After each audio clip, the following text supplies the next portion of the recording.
Hey everyone, what's going on? Retire on dividends here, actually in video, because I've been talking about this and talking about this, but I'm finally getting around to it. I wanted to make a whiteboard video to talk about options.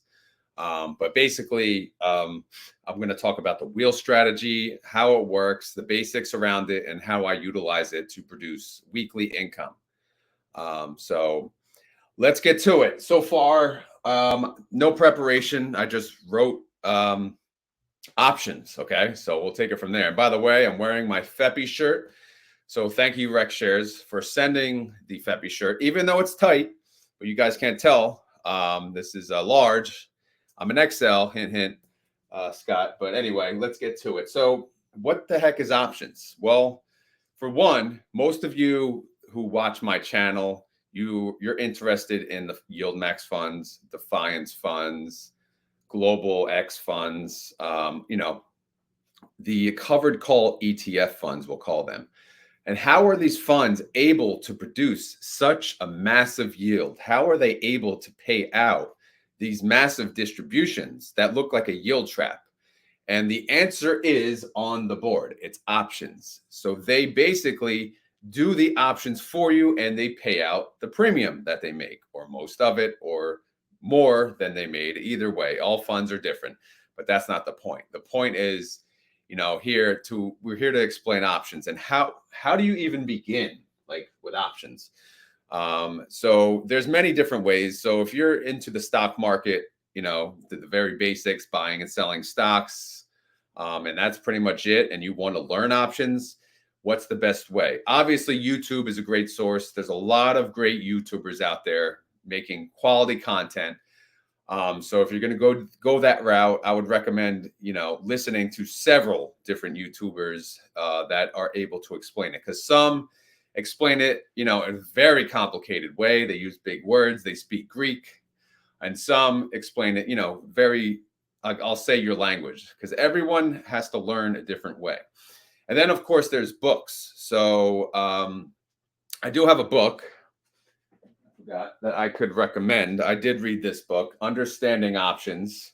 This is by Michael Sincere. So if you guys like reading, I hate reading, but I did read that book.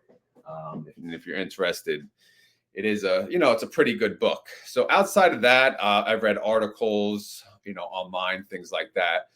But that's the route. And then obviously utilizing it on your brokerage. So how do you even begin that? So if you have a brokerage, Fidelity, Robinhood, whatever, Charles Schwab, you have to actually sign up for options. You don't just get it, right?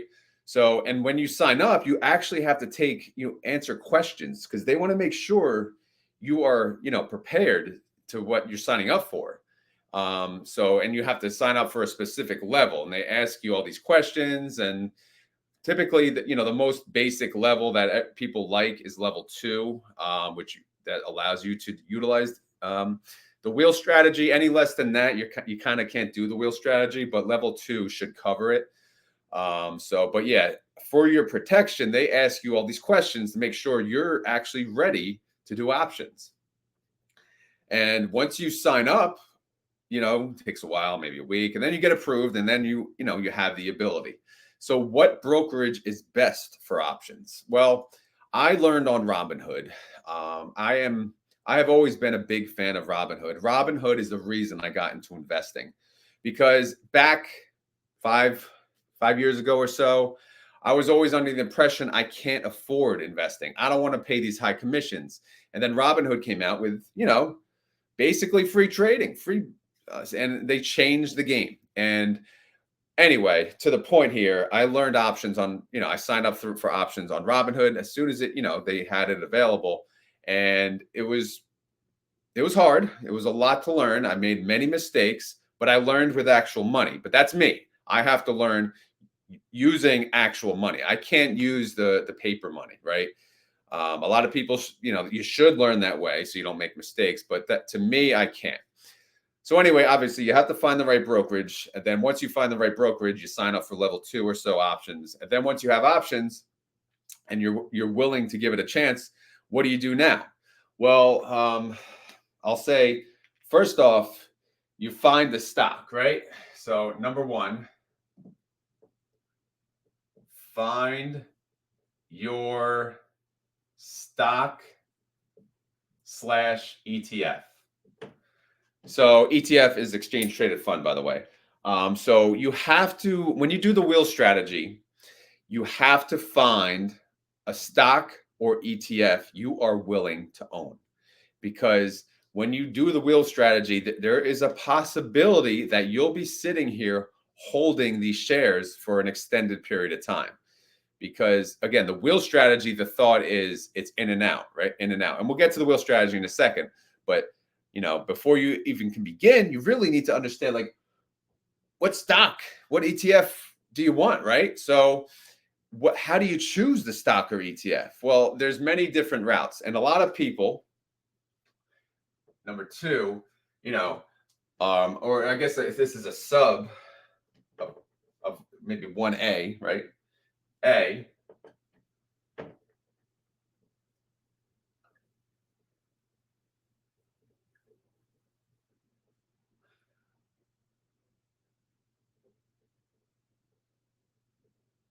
Sorry, it's hard to write on this, but one thing to keep an eye on is implied volatility. Because you can say, all right, I love Coca-Cola, I love Apple, I love Costco, but these are stable companies. And doing options on them may not be as attractive for you. So you have to keep in mind implied volatility matters, if you can even see that word.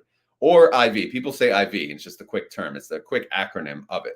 So what is the IV? And is it worth it? And if the higher IV, the higher the premium you can collect. So that is key. What is IV? What is implied volatility? It basically just means the stock trades in and out a lot, right? So again, with higher IV, the better money you can make. But the higher IV, that means it's higher risk, of course. So again, you have to find the right stock or ETF, but it has to have a respectable implied volatility. If there's little to no implied volatility, it's probably not worth your time. And then B,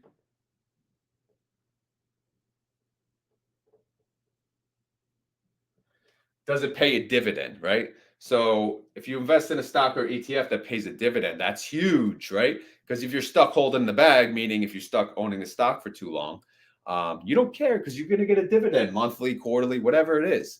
You also have to keep that in mind when you're doing the wheel strategy as well. So again, that's just another key. And again, we talked about this.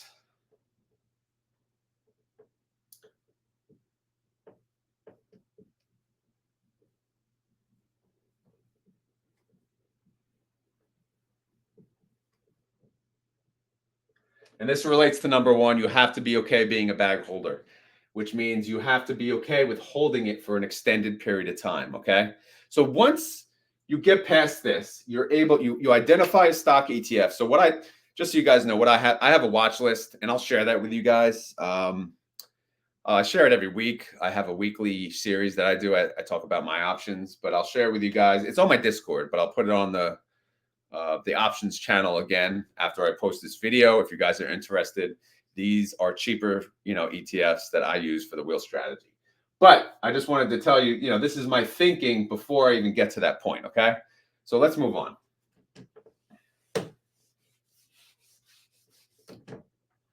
All right. So now let's get to the wheel strategy. What the heck is the wheel strategy? Well, it's selling puts and selling calls. All right.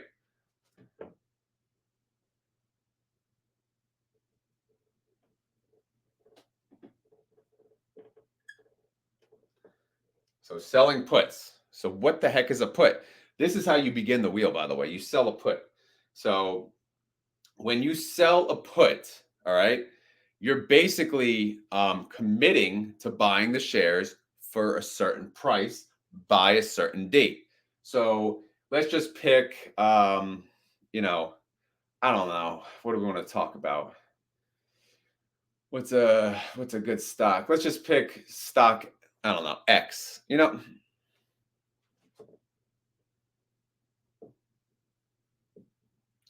All right, that's the stock you chose, X. I don't know if no one uses that ticker, I assume, but it doesn't matter. All right. So if you sell a put, all right, current price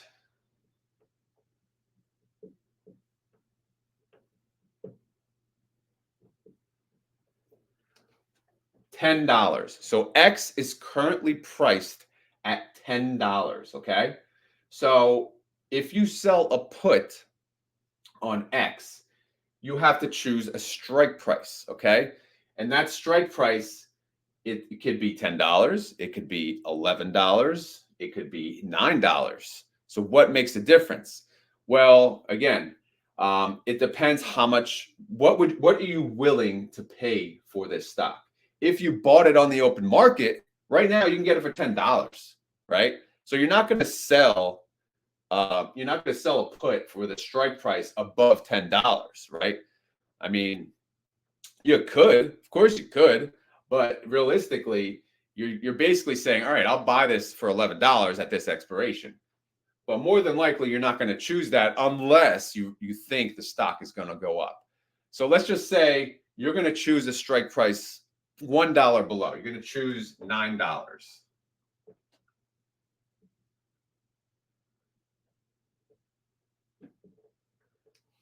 Okay, so this is out of the money, right? Since it's below, you're selling a put below the current price. You're selling it out of the money. If you chose $11, that would be considered in the money, okay? Because right now, right off the bat, as soon as you sell this put, it's out of the money. You're not going to get assigned, right? Because when you sell a put, it's actually, it's a bullish play. You think the stock is going to stay where it is or go up. Typically, that's the idea. And if it does, you're not going to buy this stock. But if it goes below your strike price, you're going to get assigned. But we're not that far yet. So after you choose a strike price, you have to think of an expiration date. So again, we'll just say 1 week out, right?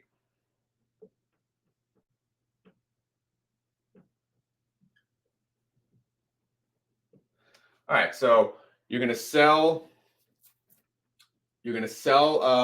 stock X, you're going to sell a put, and you're going to choose a strike price of $9. It's currently at 10. You're going to choose 9 because you don't think it's going to go below 9 by 1 week out, which, by the way, it's always a Friday. Some options, of course, you can do daily options. You can do every other day, like the SPY. I think you do more frequently. But most options, they have weekly and they expire the Friday. Or some options have monthly and they expire the Friday. But typically, Friday is the expiration date. So the idea is, again, you're going to sell a put. So you're saying, I am willing to buy this stock called X, like Twitter, X, and I'm willing to buy this stock for $9. Okay. By the way, one contract equals 100 shares. I didn't even talk about that.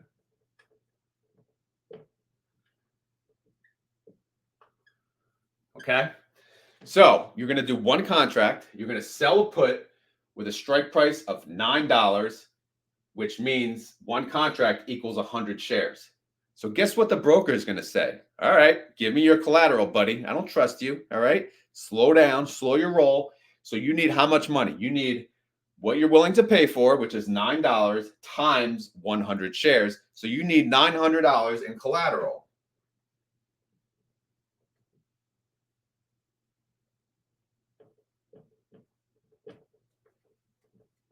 So right off the bat, if you do that transaction, they're going to hold $900 from your account.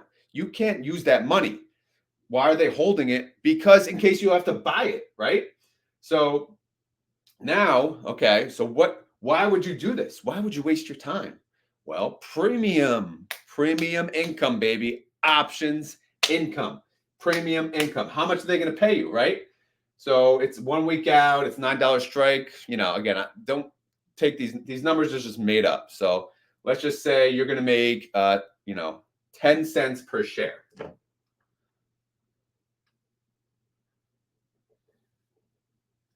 So it's 10 cents per share they'll pay you, or times that by 100 because there's 100 shares, right? So you take the decimal out and you go out further twice, so you get $10 in total. So you'll collect $10 in premium if you commit to buying this stock for $9 at this expiration, which we chose is 1 week. Okay. Now you do that so you can collect $10. So you collect $10 for committing to buy the stock. at $9. And guess what? That's good, right? If you just buy the stock outright, here I'm going to buy the stock, you don't get any money. But if you sell a put, okay, you're going to buy the stock anyway. You're saying, right? All right, I'll sell a put. And in fact, you're getting a discount based on the current price. So there's two possible scenarios here, right? So let's do two scenarios over here. So scenario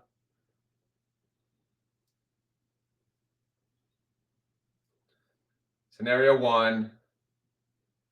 All right, scenario one, whatever. So the stock, we'll say the stock closes, stock X. Hopefully my audio is good. Stock X ends up being, we're talking about expiration date. What is the stock at expiration date?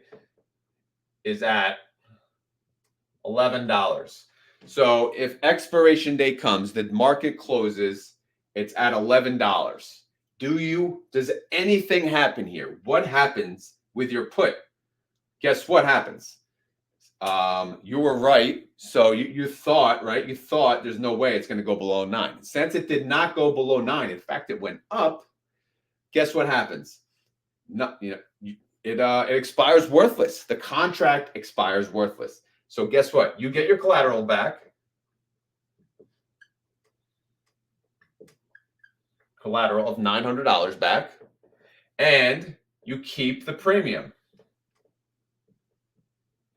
By the way, guys, you always keep the premium, but I always just want to remind that you keep the premium. So you got $10 for basically lending $900 for a week, because they give you $900 right back. You got $10. Boom, done. Why not? That's good money, right? Again, I don't know what that rate of return is, but again, that's not the point. The point is just to understand how this works. So we said scenario one, the stock was at $11. All right, let's do scenario two. All right, scenario two, the stock, let's say it's $8.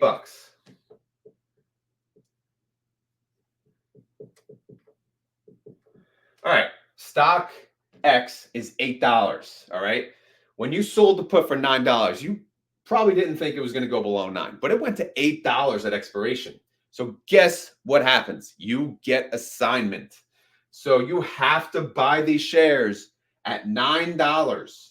All right. So that 900 they borrowed from you, that's gone. All right. So you get shares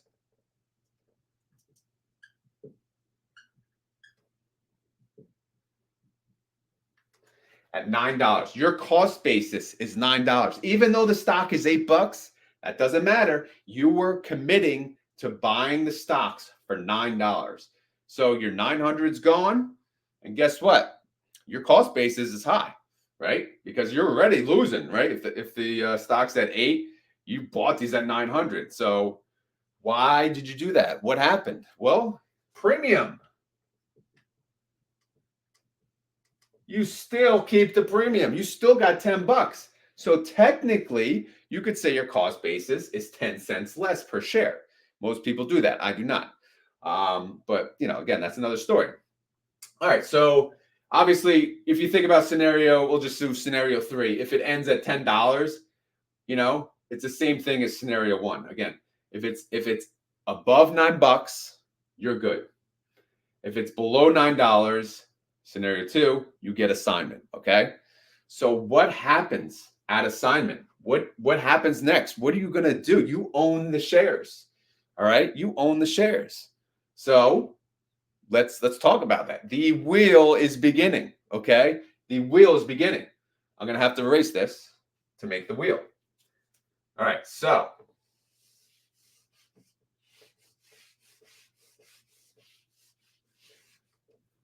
all right, so we're talking about stock X. I'll put that up here. We're still talking about stock X. All right, so you sold the put.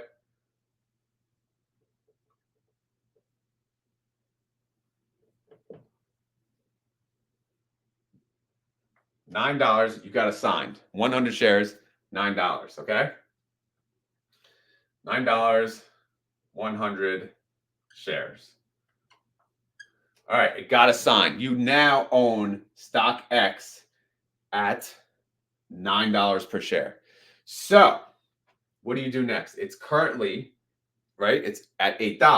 We'll just say it's at this point in time, it's at $8, right? I'll just put it right here. What do? You can lower your cost basis. So guess what you're going to do? You're going to sell another put.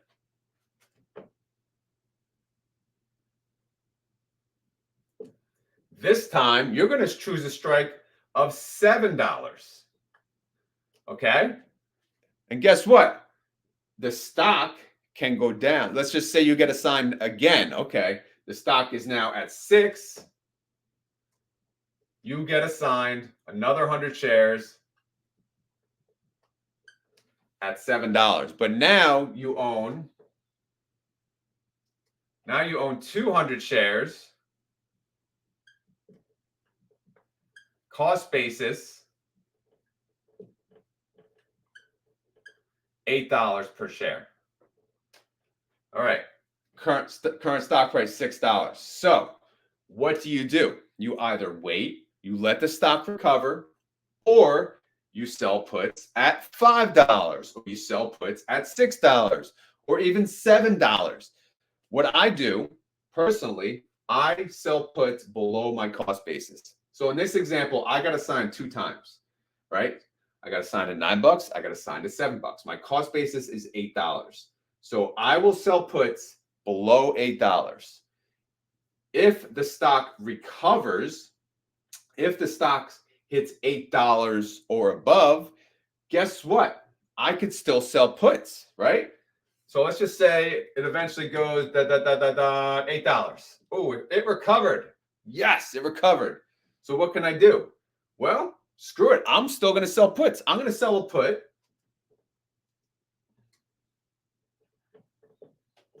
And I'm going to choose $7.50. Okay, $7.50.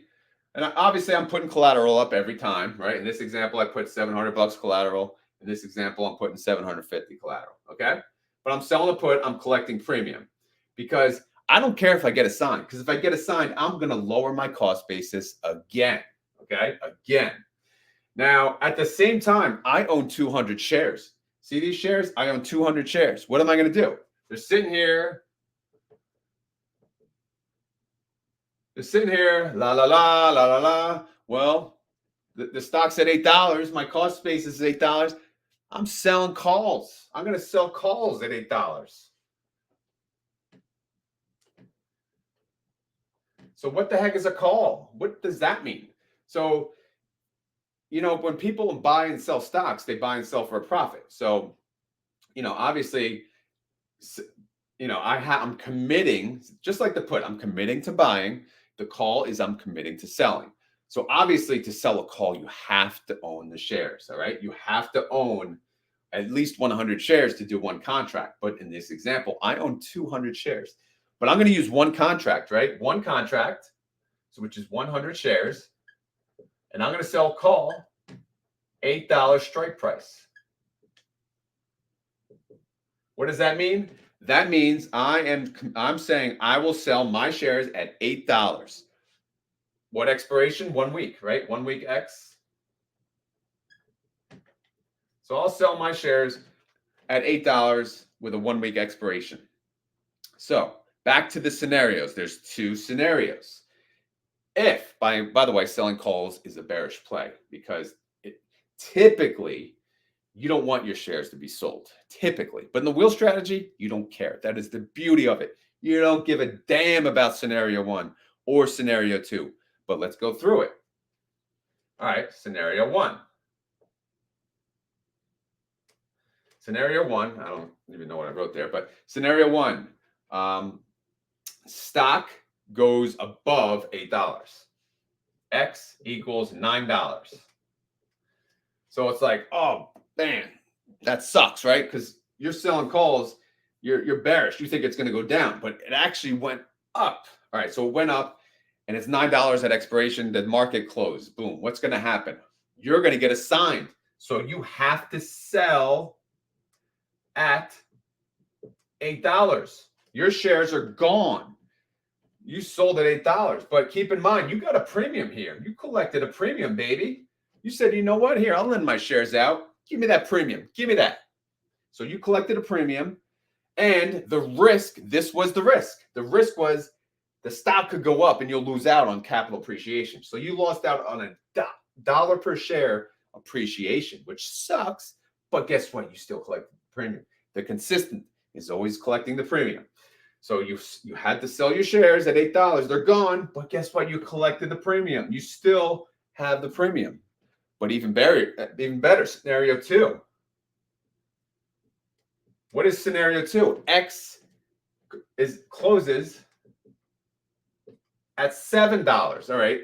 Expiration comes up. The stock is at $7. Right.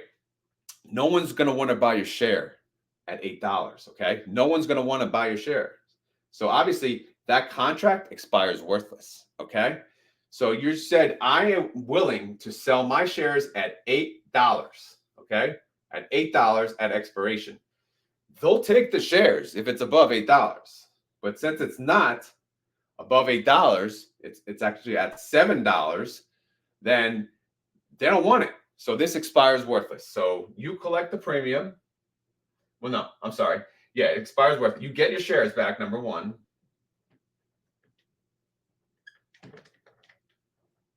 Okay, you get your 100 shares back that you lent out. And number two, you collect the premium. Okay? And that's it. And guess what? In scenario two, you get your shares back. You could start over. You can sell calls again. It depends what the price is. All right? It depends what the price is. So, again, hopefully that makes sense, but I'm not done. And give me 1 second. Sorry.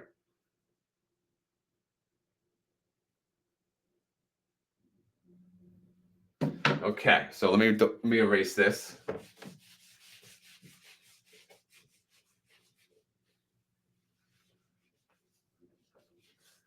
Okay, so what do I do, right? Let's keep it simple, right? So all I do is basically that strategy.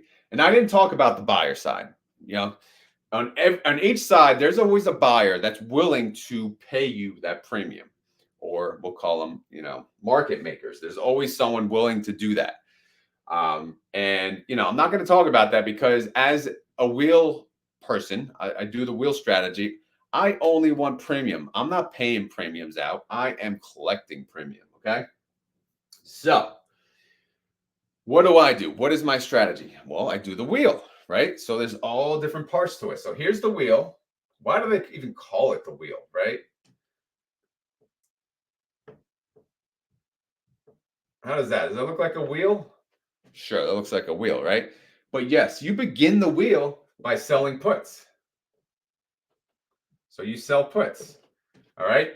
And if you don't get assigned, what happens? Then guess what? Well,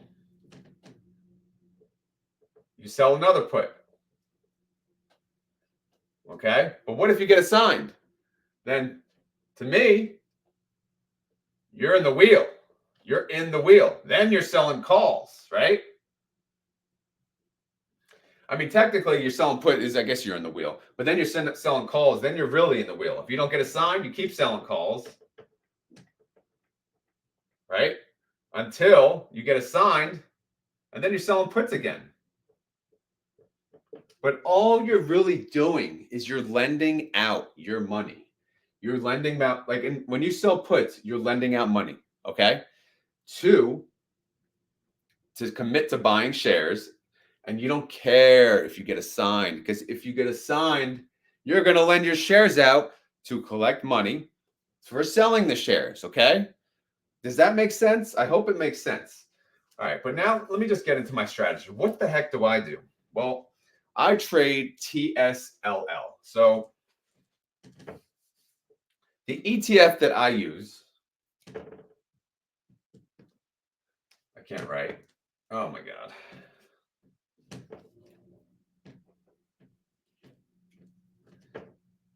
I'm just going to put TSLL. What the heck is TSLL? It is an ETF. It is a double leverage ETF of Tesla. So it's 2x leverage of Tesla. What the heck does that mean? Well, it moves up twice what Tesla does, and it moves down twice what Tesla does. Okay, so what is Tesla? Tesla is obviously it's a very volatile stock. Their IV, Tesla's IV, implied volatility, is around 45 to 55%. In the options world, this is considered pretty high, right? Pretty high. Sometimes it's even lower, sometimes it could be higher, but typically it could be around around that range. So since TSLL moves twice what Tesla does, up or down, this IV could be times 2. So it could be in the range of 90 to 110%. Typically, I see it around like 80 to 90%, but whatever, that's okay. That's okay. But with a higher implied volatility equals higher premium, but higher risk. Higher risk. You have to be okay with the risk. So again, am I okay with owning Tesla? Yes, I am. Am I okay with owning Tesla if essentially what I'm owning moves 2 times whatever Tesla does? So if Tesla goes down 10%, I'm going down 20, okay? And that's crazy. So I'm okay with that. You know why? Because this freaking stock is so damn cheap. This is like right now, it's an $8 stock, right? So one contract is 800. So my automatically before I even begin, and again, I've been around the block doing options, all right? When I started options, I said, all right, I'm going for the high IV. I went to GameStop, sold puts. I got assigned. I got screwed. GameStop tanked. I couldn't recover it because I had no money, right? I could not recover my cost basis. So I was awful. I lost money doing stupidity. So now I have a rule of thumb. My rule of thumb, I need to be able to afford 10 contracts. So number one,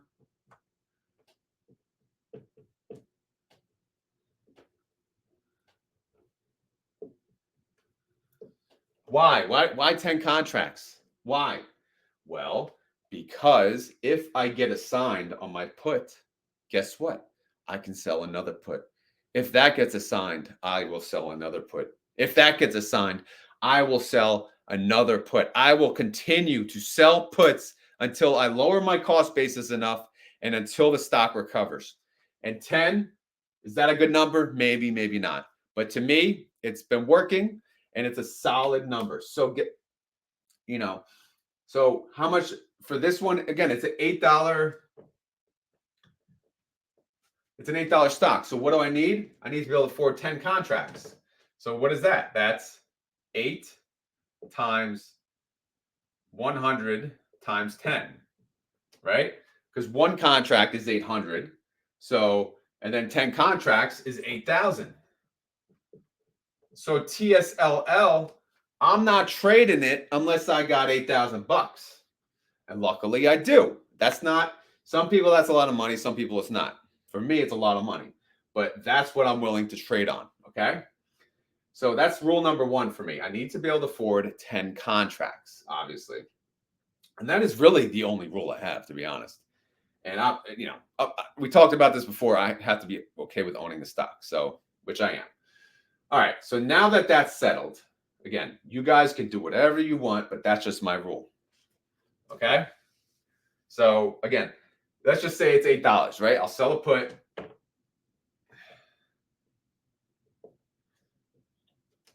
Actually, when I started, it was 10 bucks. So TSLL was $10. My first put that got assigned was like $9.50. $9.50, right? And then guess what happened? TSLL closed at like 9. So I had to buy those shares. And then I sold another put. All right? But for how much? I figured, all right, I'm going to sell a put below my cost basis. I'll sell it for 9.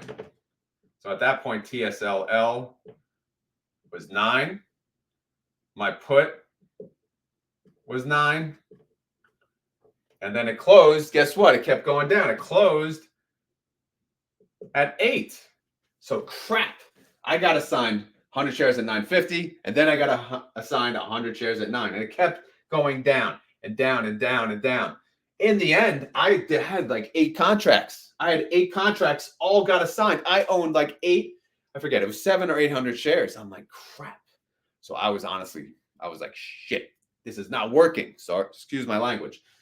But guess what happened? Guess what happened? TSLL recovered. So once it recovered, I got assigned around, I'll just say 700 shares of TSLL. What was my cost basis? It was like $7.83. TSLL was at freaking $5 at the time. I'm like, crap. So I'm either going to have to sell more puts, or I'm going to have to, sorry, 1 second. Oh, great. I'm going to have to sell more puts. Let me close the door.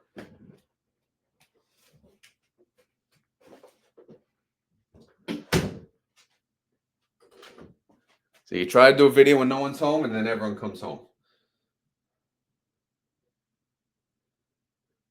All right. So anyway, let's try to skim through this.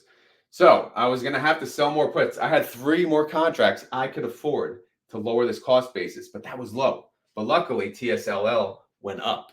Since it's a double leveraged fund, it went up quick, and it went up to like 750 or something. So I was able to sell calls now at $8. I sold calls. I'm only going to sell calls, by the way, above my cost basis. So now I'm just selling calls all day, baby. $8 strike. Collecting premium. All right, collected premium. If it gets assigned, great. So what's been happening? Yes, they begin assigned, and then what happens again? I'm selling more puts. So yeah. So anyway,